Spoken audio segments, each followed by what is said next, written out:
Hi, I'm Melissa Hurtado, State Senator. Thank you for joining me today for this very important Senior Scam Stoppers webinar. Across the United States, it's estimated that 1 in 5 older adults were impacted by fraud last year.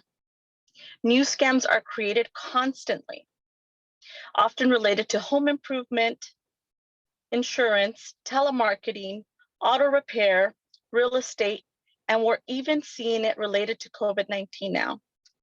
I am very happy to welcome to this webinar Kevin Durwa from the Contractor State Licensing Board, Sally Westlake from the Department of Financial Protection and Innovation, and Durya Saeed from the California Department of Insurance.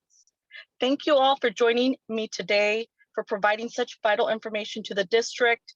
And to all the constituents of Senate District 14, I encourage you to stay in touch with our office and make sure that if there's any kind of support that you may need, feel free to reach out. This is your office. And at this moment, I'm going to go ahead and hand it over to Kevin. Kevin, please feel free to begin. Senator Hurtado, thank you so much, and thank you for partnering with us for this very important event. And as the Senator mentioned, it's extremely important to have these kind of events geared towards protecting seniors who are consumers because they are a targeted group, as she mentioned. So I'm going to go ahead and share my screen. Again, my name is Kevin Durwa with the Contractor State License Board. And thank you for watching today. So the Contractor State License Board, we regulate the construction industry across California. And we have about 290,000 contractors in 45 different classifications. Unfortunately, unlicensed individuals do target seniors. Part of the reason is that seniors are very trusting, which makes them vulnerable to unlicensed individuals. And they'll try to manipulate seniors and establish connections with them and take advantage of them.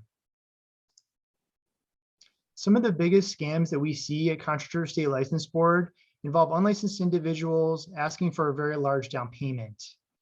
Under California law for a home improvement project, the down payment must be no more than 10% or $1,000, whatever's less. So if you're working with someone and they want more money up front, that's usually a huge red flag.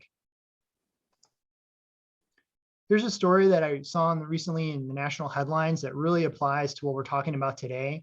It involved an individual in North Carolina who got 10 years, sentenced to 10 years after stealing $3 million from seniors on home repair schemes. He would do this by asking seniors to leave parts of the checks, specifically the 2 lines of the checks, empty. And prosecutors say that he would then fill in those lines with his wife's name, and then she would put the money in a different account. One of the other people that he scammed wrote a separate check for home repair work. He later went back and asked for another check, and the poor senior victim didn't remember that they had already written him a check and wrote him another check for the same amount of work. Also, apparently, he did not complete any of the work he was contracted to do.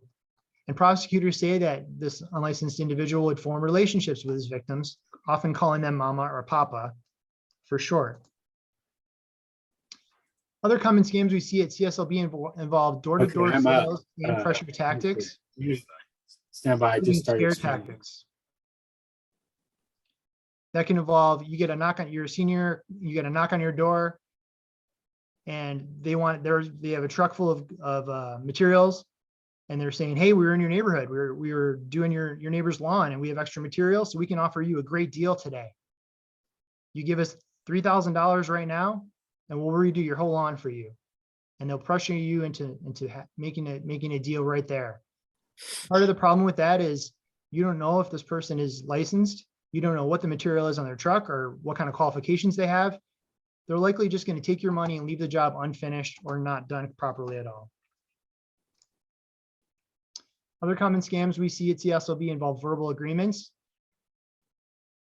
The unlicensed individual might promise you one price, and then the price of those materials will change during the job. You want to make sure you get everything in writing. If the prices of certain materials change during the job, make sure that that change is indicated on a contract as a change order, and you and your contractor both sign off on it. Never pay in cash, pay with a check, and save a copy of that check in a project file. So what can you do if you've been scammed? Well, please contact CSLB for a complaint form, 1-800-321-CSLB or 2752. You can also find complaint forms on our website. Just click the file complaint button as you see on your screen. It's very important to note that seniors have 4 years from the date of construction to file a complaint. And you have a 5-day right to cancel a contract. That protects you from those pressure tactics that I talked about earlier. Solicitors at your door. Here's an example of where the file complaint button is on the website.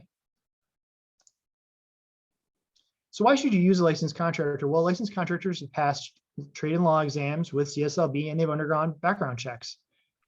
CSLB licensed contractors are also required to hold $15,000 contractor bonds and have workers' compensation insurance for all employees. Workers' compensation insurance is extremely critical. It covers workers' injuries while they're on the job, which protects you. If they don't have workers' compensation insurance and a worker gets hurt on the job, you may be held liable for that worker's injuries. You get greater consumer protection when you use a licensed contractor. You have more options through CSLB. We can step in and help you with negotiation, mediation, and arbitration. And these are all services that are free to you. California law requires the use of licensed contractors for any home improvement job that it costs $500 or more. A contractor can't divide the project up into chunks to make it fit under the $500 mark. It's the total sum of the project.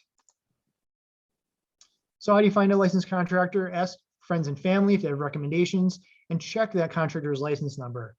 You can also find licensed contractors by going to our website, cslb.ca.gov, and you can type in your zip code and choose what kind of contractor you're looking for. You can also get this information at our call center, 1-800-321-2752. Here's an example of how to find it on our website. Simply click the Find My Licensed Contractor button. In a window like this will appear. You can choose your city of residence or zip code and choose from the drop-down menu what type of contractor you're looking for, and you'll get a nice printable or downloadable list of contractors in your area that you can start working from. You want to call at least 3 contractors. You want to get at least 3 bids in writing, and you want to ask for references and check those references if possible. When you're meeting the contractors in person, ask to see the contractor's pocket license. It's a laminated card about the size of a credit card with their license number and expiration date on it. You want to compare this pocket license with a picture identification, usually a driver's license.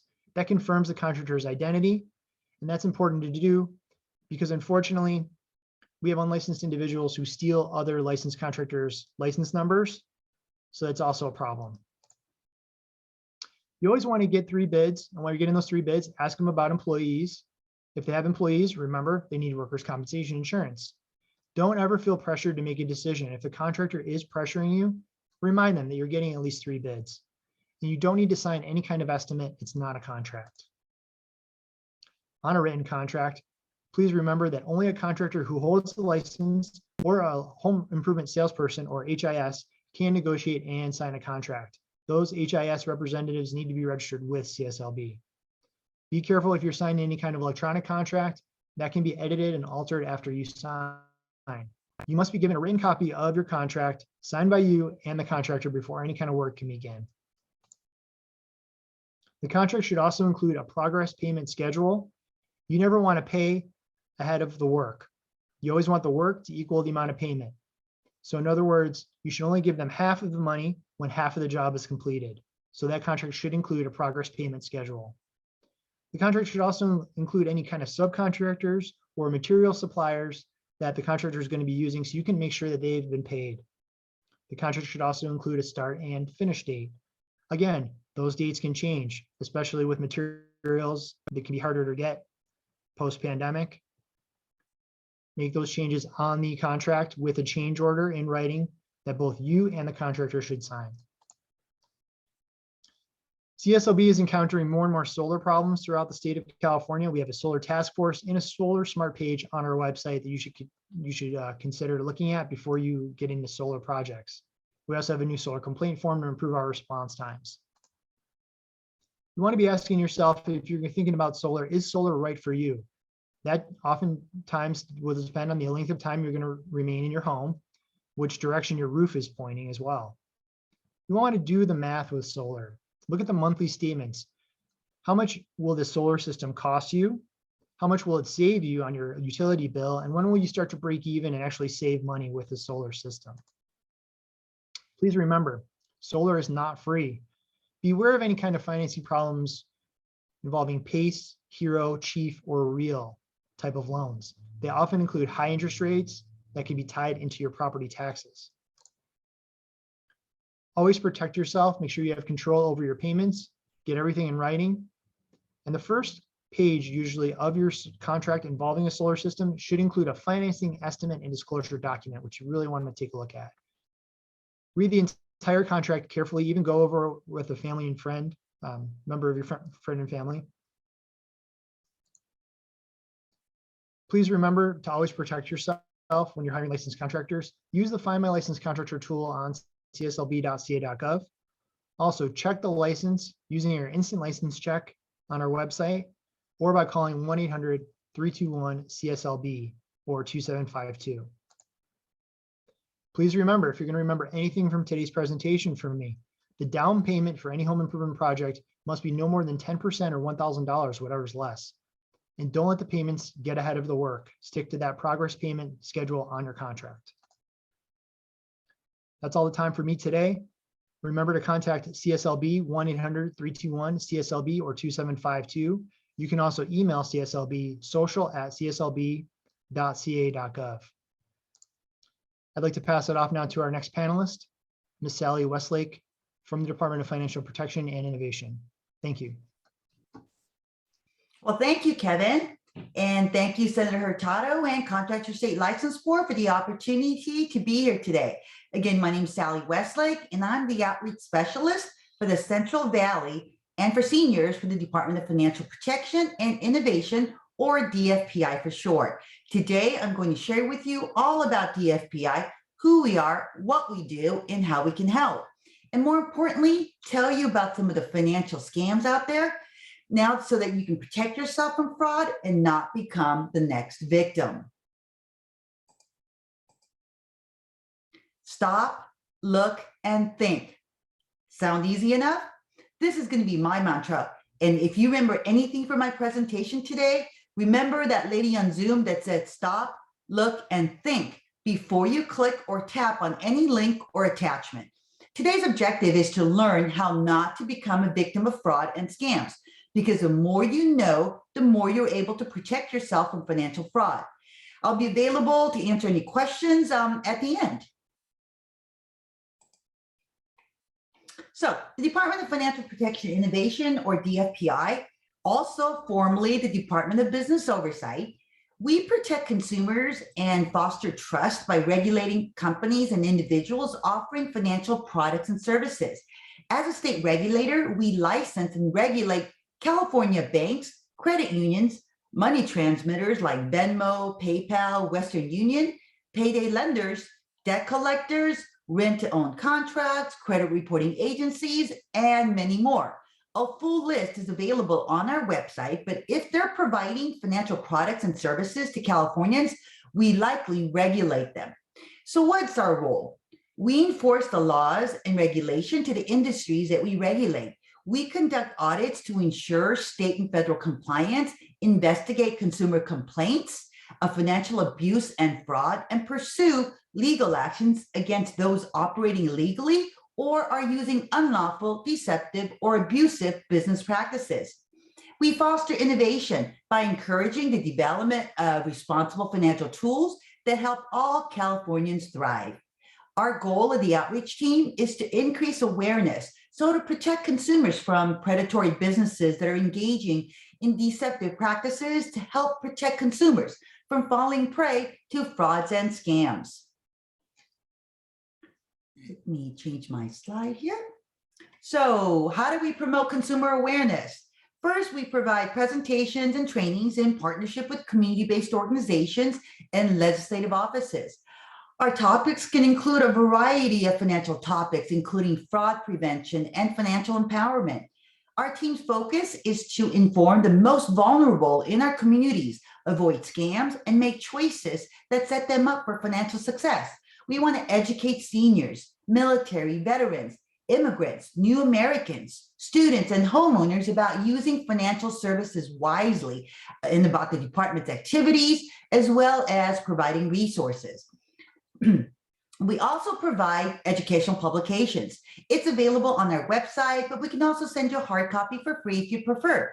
This is just one of our publications, Protect Yourself from Fraud. This booklet is designed to encourage Californians to check before you invest and provides information needed to stop financial and investment fraud before it happens. The booklet is also great to have on hand because it will remind you of some of the scams that I'll be discussing later today. And the back of the book has a comprehensive resource guide with the phone numbers and websites for resources later. So studies have shown that an informed and educated consumer is less likely to fall victim to financial fraud and scams. Next slide. So let's look at, there's so many common scenarios created to scam and defraud consumers with the sole purpose of gaining access to your personal information and ultimately your money. You have to know that one of the reasons the scammers and fraudsters keep calling, texting, and more is because there's still people out there falling for these scams. So now I've got a whole list of common scams here on the left, and there's more, but I'm going to talk to you about the latest trending scams so that you don't become, again, the next victim. Affinity fraud. It's on the rise again. Affinity fraud refers to investment scams that prey upon members of identifiable groups, such as religious or ethnic communities, the elderly, and even some professional associations. The people who promote these affinity scams frequently are or pretend to be a member of that association. They often enlist respected community leaders to spread the word about the scheme, convincing them that a fraudulent investment is actually legitimate and real.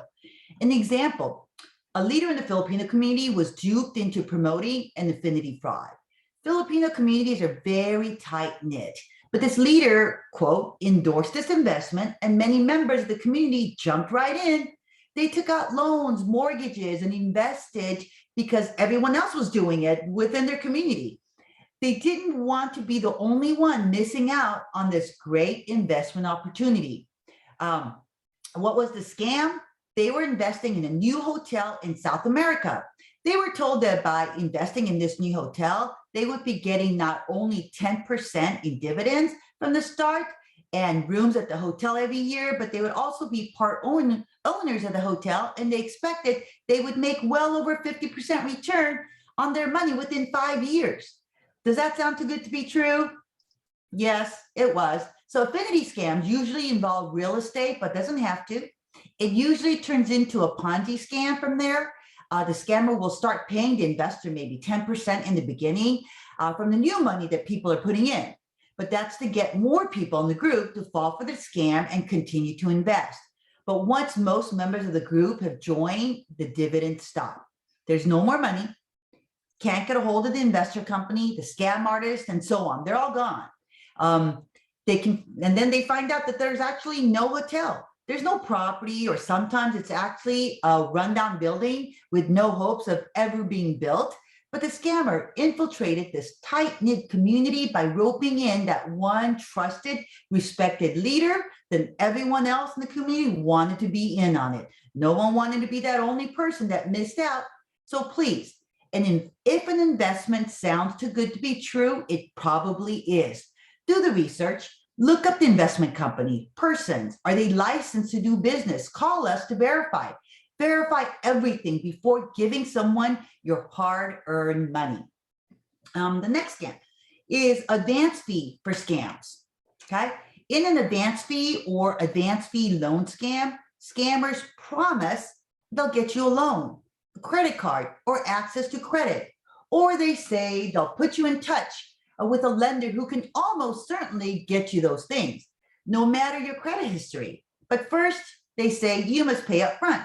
The scammer may say the money is for a fee for processing, insurance, an application, or something else. But this is a lie. There's no loan, there's no lender, And if you pay the scammer and your money is going to disappear and be long gone. So dance fee loan scams target people who may have bad credit or trouble getting a loan for other reasons. These scammers post ads often online or call with those so-called deals. Many scammers buy lists of the names of people who have searched or applied online for payday or other types of loans. So here's what you need to know. Legitimate lenders will not promise you a loan or other credit without knowing your credit history, but that you pay the fee up front. Real lenders can require an application or appraisal fee before they consider your loan application, but nobody legit will tell you that paying a fee guarantees that you'll get a loan. So how are you going to protect yourself? Check to see if the lender is registered with us. Search online, check the reviews of this so-called company. Hang up on robocalls, don't pay for a promise, and know that there are organizations that are out there that can help you deal with debt for free. And this is really big out there right now. It's the romance sweetheart scams. We all want to fall in love, right? The most recent report by the FBI said romance scams are on the rise. And last year, over 3,000 Californians fell victim to online romance scams, losing a total of nearly $184 million. The most vulnerable to fall victim to these romance scams are people over the age of 60. These scams take place mostly in dating apps, social media, or through other websites involving scammers forming fake romantic relationships with victims in order to manipulate them and take their money. Often these money payments take place in the form of cryptocurrency or gift cards.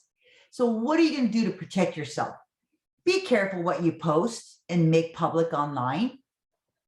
Excuse me. Verify the person's photo and see if it's been used elsewhere. Okay, try a Google image search to see what comes up on this person of yours. Ask a lot of questions. Beware if the individual seems too perfect and quickly asks that you communicate with you more directly and says, hey, let's meet up in person, but always comes up with an excuse about why they can't make it. Now, beware if the individual attempts to remove you, isolate you from your friends and family as well. Beware if the individual requests inappropriate photos or financial information from you as well.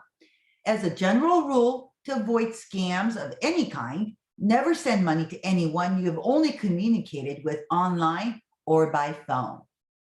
Now, how about those texts that we all get with those links? Anyone else get those? Okay, texts that say they're from a company like I do business with, saying, thank you for making your payment with AT&T. Here's a little gift for you. I've never had AT&T give me a gift. And first of all, they wouldn't be texting me because I never allowed or signed up for that feature. So AT&T should be emailing me with any advertisement and offers, not a text from an unrecognizable number with a link. Nope. Remember, stop, look, and think before you can contemplate clicking on that link. I also get text messages that there's from someone that says there's a delay with my delivery, so click on this link. Again, if I didn't sign up for texting option from this business and I'm not even expecting a package to be delivered, I'm not falling for it. Nope, I'm not going to click on that link, and you shouldn't either. So how about the utility company fraud? Okay.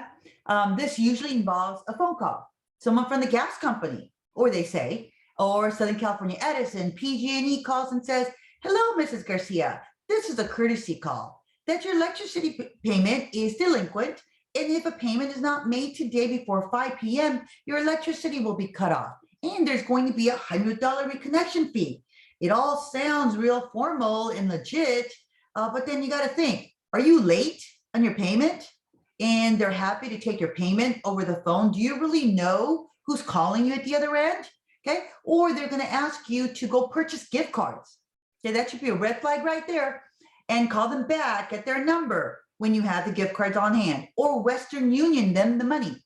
Again, stop, look, and think. Again, are you late on your bill? The utility companies, government agencies, they don't have time or the manpower to call all their delinquent customers.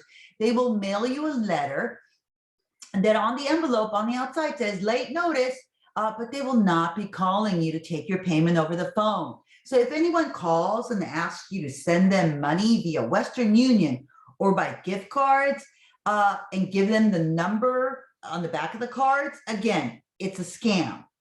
And do not call them back at the number they're asking you to call them back at.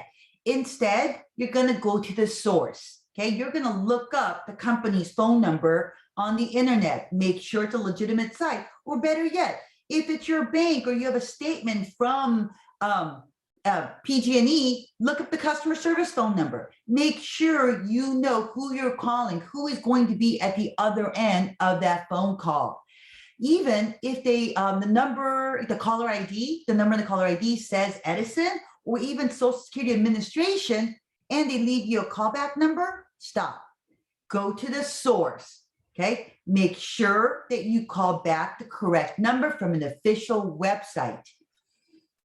Again, scammers can make any number look like they're calling from the DMV, the IRS, or any governmental agencies nowadays. So please, you have to be careful. Also, you want to be on the lookout for some bogus and copycat sites, especially when you're shopping online. Please make sure that the website you go to is the correct, legitimate site you actually want to be on. How do you check? Make sure you look at the address at the top and that it has a lock on it and that it's secure, and it also has HTTPS. Furthermore, you're going to look at the address itself. Okay, does it really say Amazon.com or Amazon.com? Okay, .com versus .com, for example. One letter off, and you could be at a bogus site that's willing to steal your personal information, your credit card number. So please do your search. Just take a minute and think before you start clicking away and providing financial information and credit card numbers on any website. Look at the next slide there. So during the stay-at-home orders, what did a lot of us have to do? Shop online. And now we have to use more and more digital methods to shop. So remember when some stores wouldn't even take cash and they were out of change? That was just under a year ago.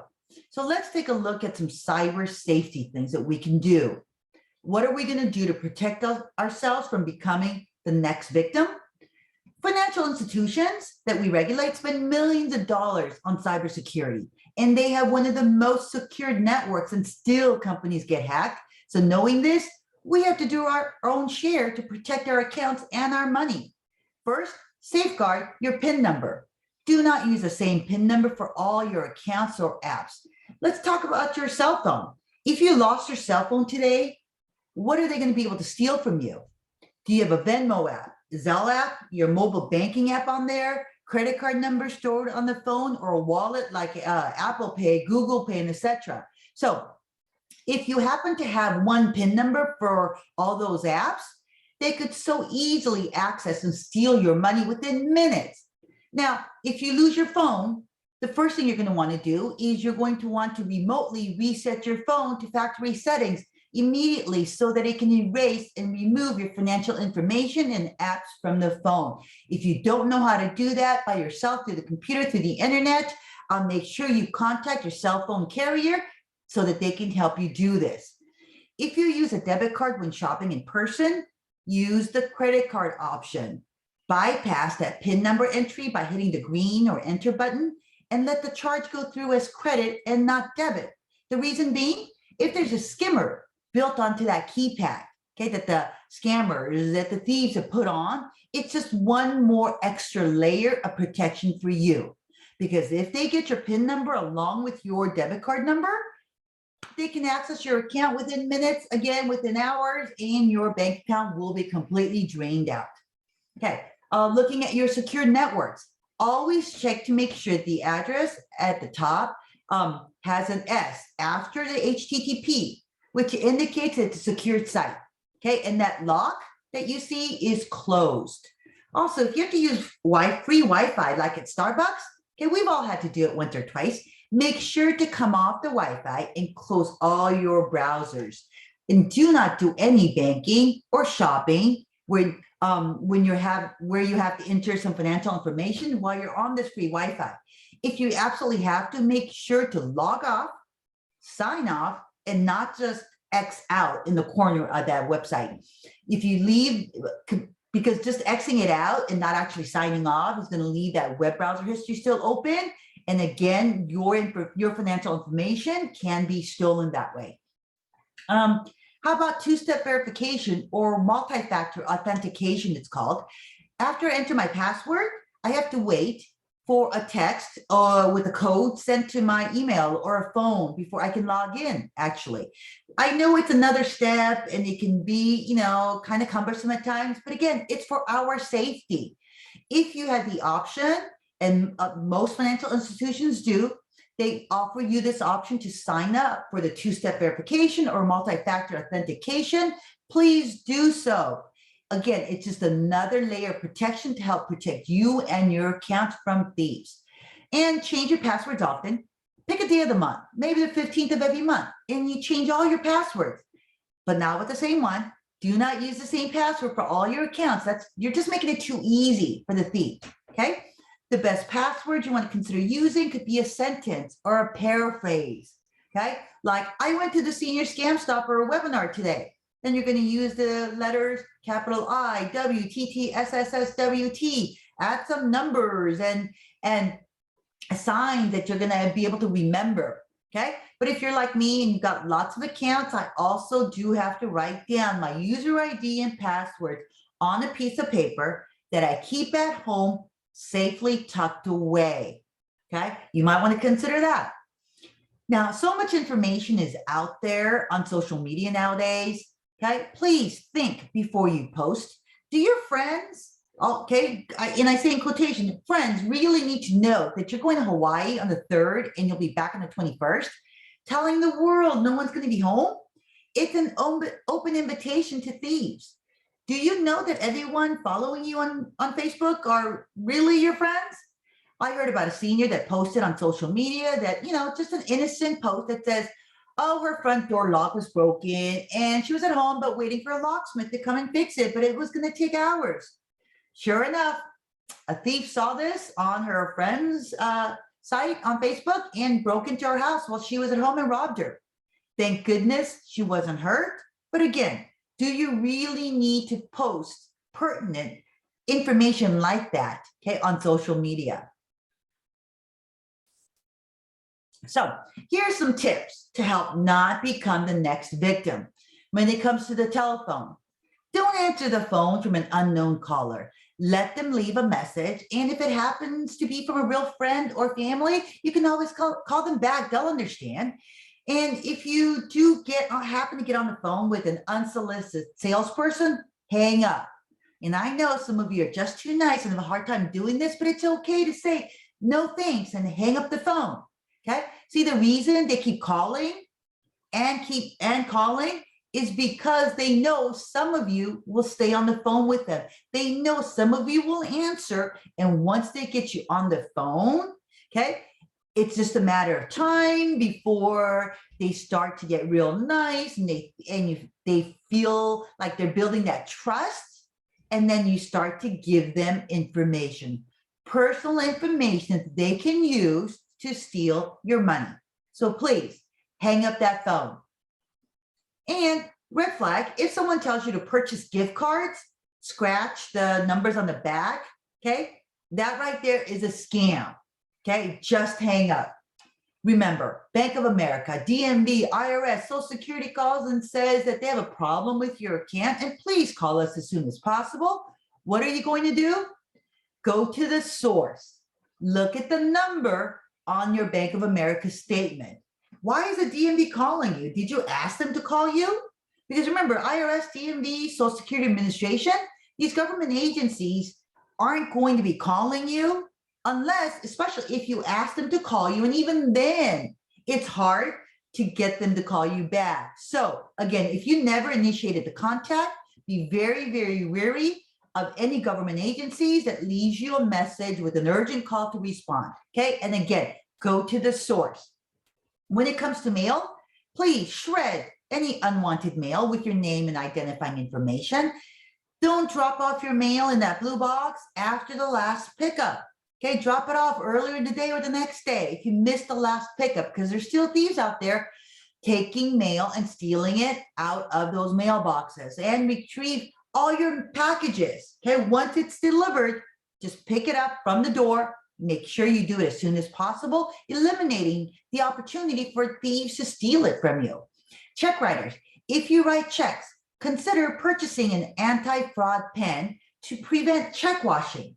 So I don't know if you've heard of it, but if you just write a check that says to Sally Westlake, $500, and it's signed by Jane Doe. If a thief steals, okay, from your mail, this check, okay, they've got your signature. What they're going to do is they can wash the ink off of the pay to number and the dollar amount, okay? And they can put it to Joe Schmo for $1,500. Go cash it and the amount $1,500 because it's got that signature on there. But if you purchase and use one of these anti-fraud pens to fill out your check, it's going to help keep the thieves from washing the original ink off, okay? And if you are a victim of identity theft, please file a complaint with the Federal Trade Commission at reportfraud.ftc.gov. Now, I mentioned earlier that we now regulate also the credit reporting agencies. So here are the 3 most recognizable credit bureaus. And remember, we regulate them again. So when's the last time you looked at your credit? Each credit reporting agency will give you 1 free credit report per year, okay? So if you really want to stay on top of this, you can get a free credit report every 4 months by rotating 1 agency at a time to get your free report. So when's the last time you checked your credit, okay? Do you know what information is on there, what the financial institutions have on you? You want to know that everything is correct, and so don't wait until you apply for credit and there's a problem to find out.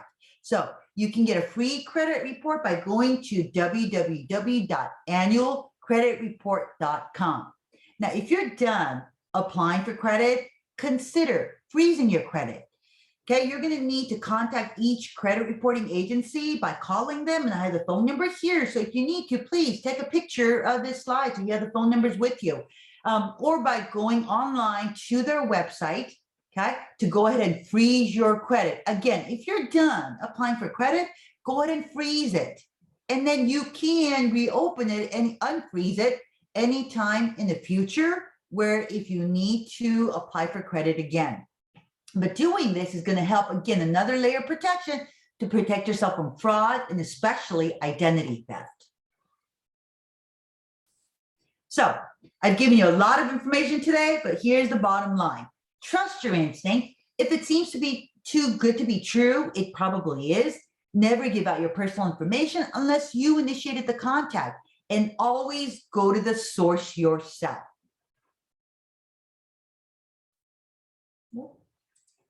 So visit our website for more information about all the financial institutions and professionals we regulate, and to check the status of their license. Call our toll-free number at 866-275-2677 to speak with one of our call center representatives if you have questions or need assistance about any financial service or lender. We can assist you in multiple different languages, and the wait time to speak to a live agent is less than 5 minutes.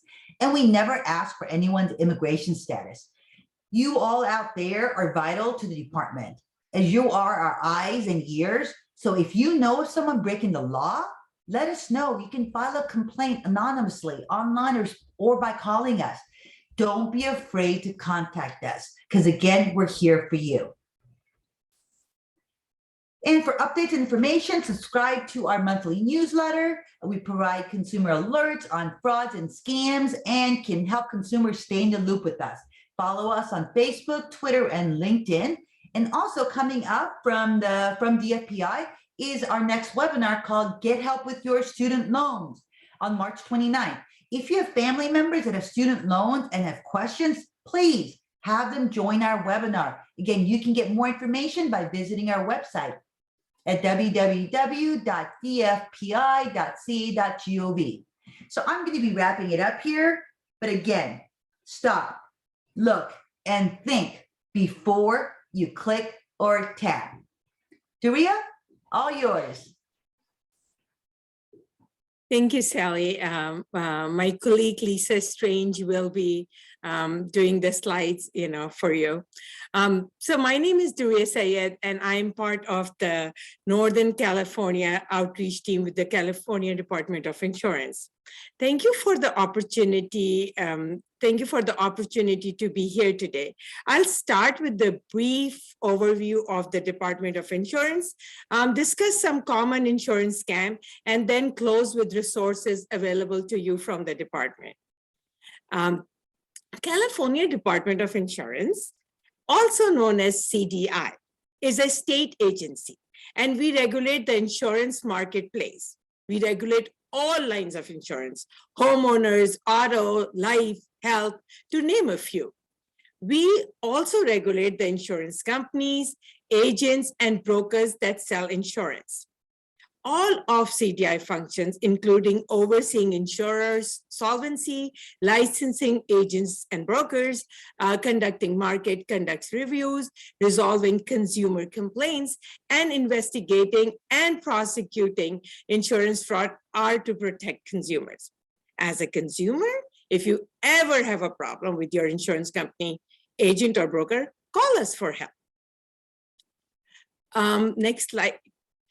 So now first, I'd like to reflect on what our department accomplished, for California consumers last year. Our community relation and outreach brand hosted 275 events and reached more than 166,000 consumers. Rate regulation and legal branches helped return over $3 billion to consumers due to their reduced driving and business activity during the pandemic. Consumer services team helped more than 40,000 consumers and recovered over $134 million in insurance benefits since the start of the year. Next slide, please. Reports indicate seniors are the largest populations targeted for scams. Why are seniors big targets? Because seniors have accumulated wealth. Seniors may have money accumulated in their homes, life insurance, retirement savings, and someone wants to steal a piece of your hard-earned savings. Good news is that there are a lot of protection programs for seniors. Let's talk about popular scams. There are some scams. There are 4 things you should be aware when it comes to COVID-19 scams. Scammers are out there preying on COVID-19 fears by offering COVID-19 tests or cures in exchange for personal information. However, the services are unapproved or illegitimate. Fraudsters are using phone calls, text messages, social media, and door-to-door visits to steal your information.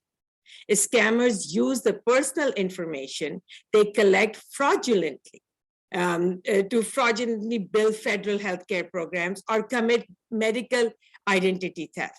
If Medical or Medicare deny the claim, then you could be held responsible for the cost. Number 3, COVID-19 fraud is rapidly evolving.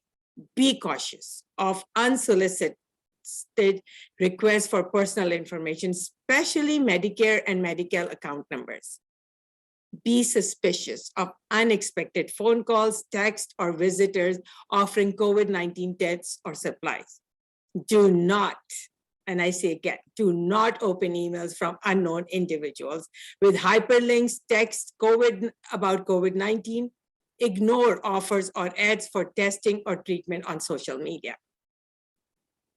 And number 4, if you suspect fraud, take action. Report it immediately to the Office of Inspector General online at oig.hha.gov or call 1-800-447-8477. Next slide, please. One of the most popular scams involving insurance is an annuity. Why? Californians spend over an average of 20 billion on annuity, a lot of money to be made by scam agents. An annuity is a contract between you and the insurance company. You buy it by making one or more premium payments, and they in turn make income payments to you for a fixed period of time in the future. It's often used as an investment vehicle for retirement income. It's sold by licensed insurance agent, usually with financial background. Growth in annuities are also tax deferred. Annuities are great for some, but lousy for others. Why? Usually because of the 7-year surrender charge. There is a big penalty for you to take your money out if you need it, maybe in case of an emergency. But agents love to sell it because of the big upfront commission. Then starts twisting and churning. This is when the agent gets you into one annuity, then 12 months or 18 months later, calls and says he's found a better one for you, and you need to switch now. What that means to you? You may be hit with the penalty for earlier withdrawal, but it's more upfront commission for the agent again. And you might even have a tax implication on top of it. But if you have a financial advisor whom you've been working with for years, they know your financial goals, financial pictures, risk tolerance, and suggest adding annuity to your portfolio. And explain the type of annuity, the pros, the cons, and why it makes sense as part of diversifying your portfolio. Then an annuity can be the right investment for you. Do not make the decision to buy an annuity right away. Sleep on it and think it over with a family member or someone you really trust. If the annuity is good deal today, it will still be a good deal tomorrow. Other common insurance scams include premium theft and auto stage accidents. Premium theft occurs when you buy an insurance policy from an agent or broker, and they never actually buy or place or bind the policy with the insurance company. You must be, and the stage auto frauds, believe it or not, it still occurs. If you get into an auto accident and something just doesn't feel right, call the police and report it to your insurance.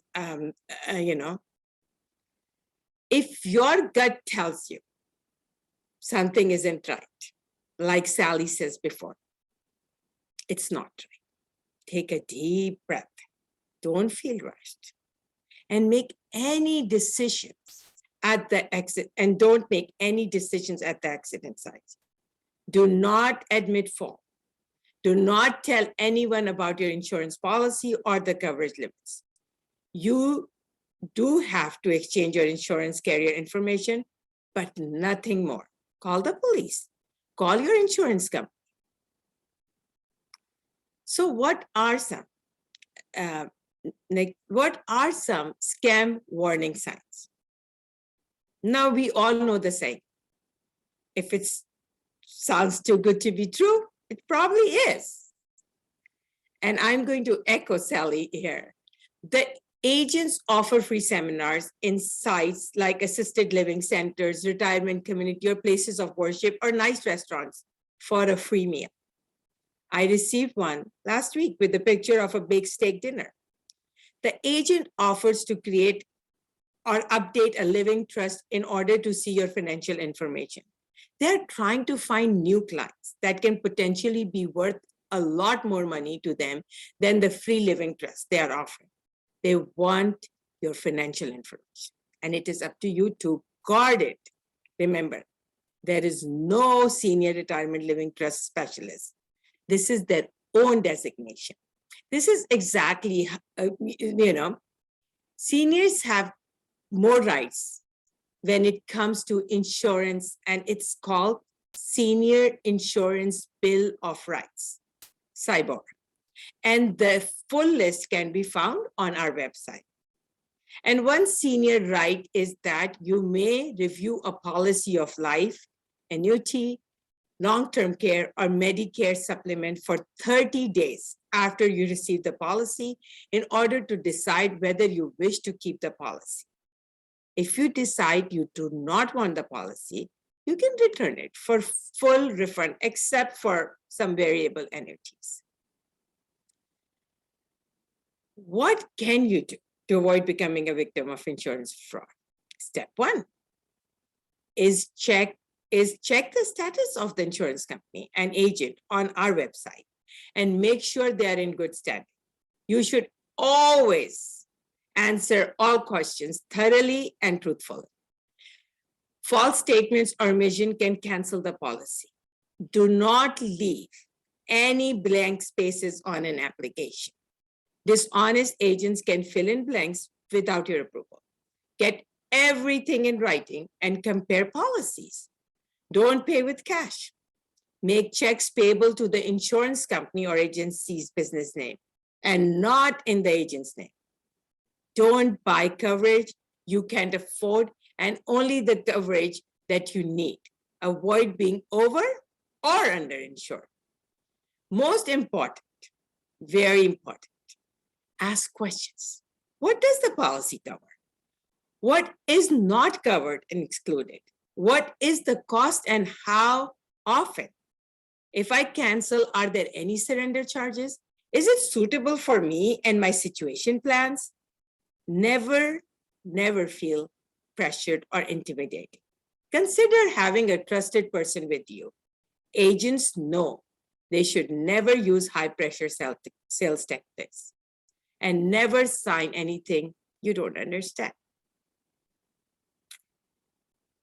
Next slide, please. What can you do to protect yourself? Don't engage. Don't be polite. Be stingy with your personal information. As Sally said, change your passwords. Hang up the phone. Stop being so nice and report fraud. If you suspect fraud, call someone, report it. There are 3 organizations to call here. And the last is a website that you can learn more about current insurance scams. Next up are some resources just for seniors. Seniors Gateway is a site on our website. And it's very close to my heart because I manage that website. It's a one-stop website intended to provide seniors, their families, and caregivers with the information they need to connect to helpful services and resources to find answers and solve problems. This includes information on topics such as avoiding and reporting abuse and neglect, preventing fraud, financial abuse and common scams, healthcare information, and your rights. So please visit www.seniors.insurance.ca.gov. We also have information guides specifically for seniors, annuities, what seniors need to know, driving for seniors, insurance bill of rights. All our guides are free and also available in the PDF on our website. We can also send some to your office for you to pick up. If you have questions about your current insurance policy, new policy, or you have been denied coverage, claim, or canceled, want to report a fraud, please call our consumer hotline at 800-927-4357. Again, it's 800-927-4357. We have experts that can assist you in different languages. We will never ask for your immigration status. Or visit us on our website at www.insurance.ca.gov. Or again, www.insurance.ca.gov. Thank you so much for your time. And I hope that you leave today remembering knowledge is power and you are ready to take action to protect yourselves.